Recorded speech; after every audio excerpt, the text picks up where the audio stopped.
పచ్చని హరిత తోరణాల చుట్టూ ఎత్తైన పర్వతాలు ఎటు చూసినా ప్రకృతి రమణీయత దైవకళ ఉట్టిపడేలా నిత్యం గోవిందనామ సంకీర్తన స్వామివారి వైభవాన్ని చాటే ఆనంద నిలయం తిరుమల. అందుకే మహర్షులు పురాణ ఇతిహాసాల్లో పేర్కొన్నట్లుగా సకల సృష్టిలో వెంకటాచల పర్వతాన్ని మించిన పర్వతం మరొకటి లేదు. మనం చూస్తున్న శ్రీవారి ఆలయాన్ని పోలిన మరో ఆలయం ఉందా?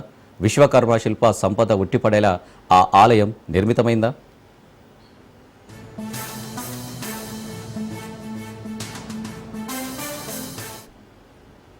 కాలంలో ఆది కృతయుగంలో వైకుంఠం నుంచి భూలోకానికి అవతరించినప్పుడు శ్రీదేవి భూదేవి అమ్మవార్లతో పాటు బ్రహ్మాది దేవతలకు అందరికీ దర్శనమిస్తారు.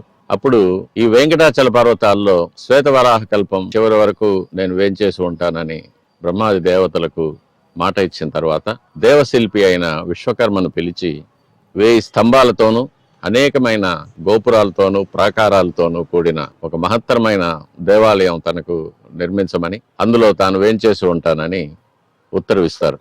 విశ్వకర్మ వెంటనే స్వామివారు చెప్పినట్లుగా ఒక మహత్తరమైన మహావైభవమైన ఒక దేవాలయాన్ని ఈ వెంకటాచల పర్వతాల్లో నిర్మించి స్వామివారు శ్రీదేవి భూదేవి అమ్మవార్లతో ఆ ఆలయ ప్రవేశం చేసి అక్కడ కొలువు ఉంటారు.